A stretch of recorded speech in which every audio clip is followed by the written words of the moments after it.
এরপরে প্রশ্ন হলো, কোনো নারী যদি বলেন যে আমি পুরুষের একাধিক বিয়ের সিস্টেমকে ঘৃণা করি, তাহলে কি তার গুনাহ হবে? খুবই প্রয়োজনীয় একটি প্রশ্ন।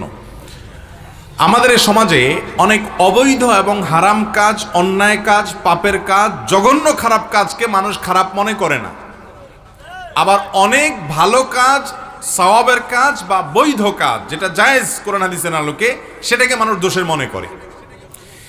ইহুদি খ্রিস্টানদের ষড়যন্ত্রের একটা অংশ, শয়তান এবং শয়তানের দোসরদের ষড়যন্ত্রের একটা অংশ হলো একাধিক বিবাহকে দোষের বিষয় হিসাবে দেখানো। আমাদের সমাজে কেউ যদি বিবাহ বহির্ভূত সম্পর্ক করে, রিলেশন করে, সেটাকে সমাজের এলিট শ্রেণী তেমন কোনো দোষের কিছু মনে করে না, মনে করে এটা তার রাইট আছে, তার স্বাধীনতা আছে। হারাম কাজ করলো সেটাকে অধিকার মনে করে।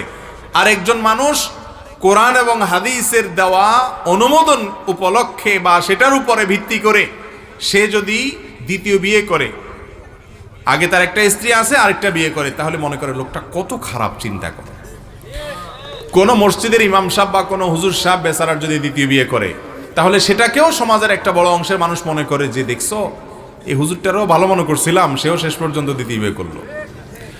দ্বিতীয় বিয়ে করাটা কি কোনো খারাপ কাজ, হারাম কাজ?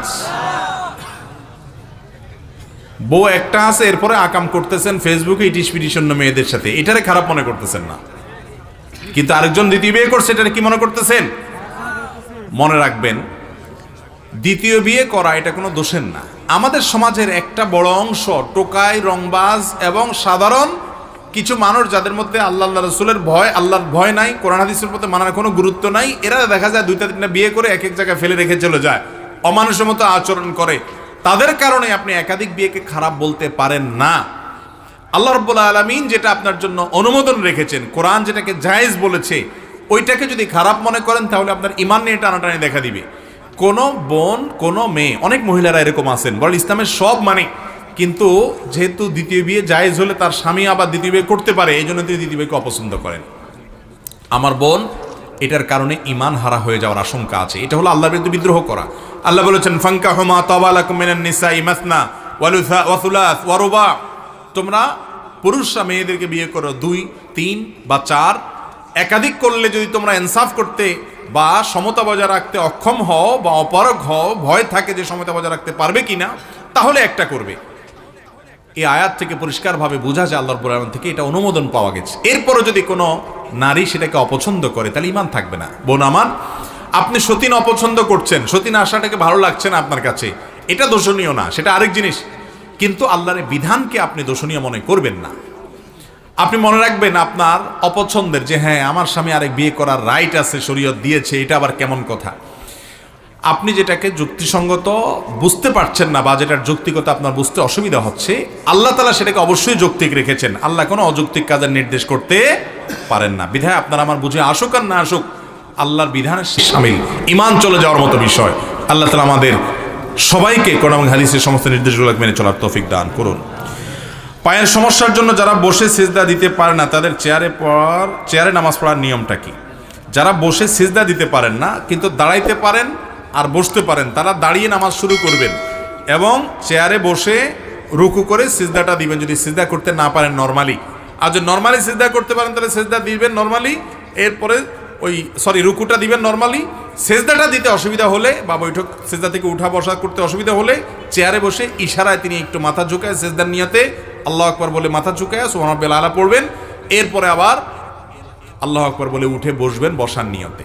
তাহলে যে ব্যক্তির দাঁড়ানোর ক্ষমতা আছে তিনি দাঁড়াবেন, রুকু করারও ক্ষমতা আছে রুকুও করবেন। শুধু সিজদাটা করতে অসুবিধা হয় তাহলে ওইটা তিনি চেয়ারে বসে ইশারা মাথা একটু ঝুঁকায় সিজদার নিয়ত করে সিজদা করতে পারবেন। আর যদি রুকুতেও তার অসুবিধা হয় তাহলে দাঁড়ানোটা দাঁড়াবেন, এরপর চেয়ারে বসে একটু মাথা ঝুঁকিয়ে রুকের নিয়তে রুকু করবেন, আর একটু বেশি ঝুঁকিয়ে সিজদার নিয়তে সিজদা করবেন, এরপরে মাথা সোজা করবেন, এভাবে নামাজ পড়বেন। এরপরে প্রশ্ন হলো, জন্মদিন বা মৃত্যুবার্ষিকীতে মিলাদ পড়ে তবরক দিয়ে কোনো দোয়া করানো ঠিক হবে কিনা অথবা করণীয় কি? প্রথম কথা হলো যে ইসলামের জন্মদিবস পালন করার নির্দেশিত নেই মাসানায় তারার বুধবার, যেটা এমনিতেই আসছে ভিন্ন ধর্মের মানুষদের থেকে, এবং সেটার পিছনে অনেক ভয়ঙ্কর কিছু ধর্মীয় বিশ্বাস আছে।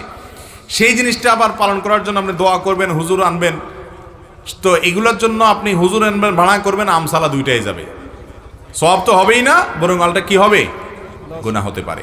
মানুষ তার জন্মদিবস উদযাপন করার কোনো নির্দেশ ইসলাম দেয় নাই, না নবী করিম সাল্লাল্লাহু আলাইহি ওয়াসাল্লাম করেছেন, না কোনো সাহাবা একরাম করেছেন। বরং জন্মদিবস পালনের পেছনে বিভিন্ন প্রকৃতি পূজারীদের বিভিন্ন ভ্রান্ত বিশ্বাস কাজ করে, শয়তানের পূজারীদের অনেক ভ্রান্ত বিশ্বাস কাজ করে। সে সম্পর্কে দীর্ঘ আলোচনা ইনশাআল্লাহ অন্য কোনো এক সময় করা যাবে, বাকি এই উপলক্ষে